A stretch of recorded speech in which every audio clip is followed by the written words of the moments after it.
Construction on roads across Siouxland causing issues for some drivers.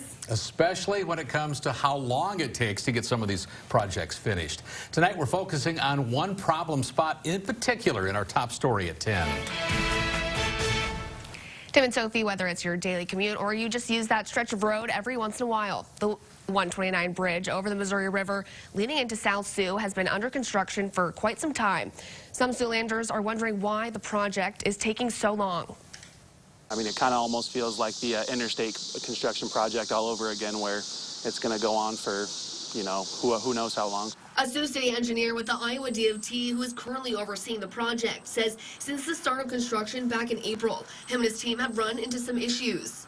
There's been times where we've had some issues with materials, getting some of the materials that needed for the bridge. Causing minor delays, but that delay is what has some Siouxlanders frustrated with the renovation. If it's a busier time of day, like people are going to work or getting off work, it's kind of adds quite a bit to the commute or the drive. And I mean, you can't really get around it because the only other way into South Sioux is you have to go downtown and go across. We're trying to limit how much the ramps are closed, but we have to get them closed to be able to perform work on the ramp itself. He says, but they do have a few other closures planned for later this month, so drivers should prepare for that. Just trying to be patient with us. We are getting things done as fast as we can. We do have a restricted speed.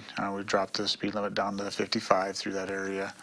We do ask that people follow that speed limit.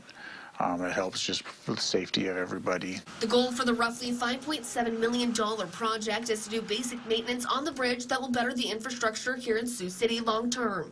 I feel like in Sioux City there's only two seasons, winter and construction seasons, so I'm really hoping to, and it feels like they're fixing the same roads kind of over and over, so I'm hoping we can get some stuff taken care of. As of now, construction in that area is expected to be done by November, but that date could possibly change. Reporting in the studio, Mallory Smith, KCAU 9 News.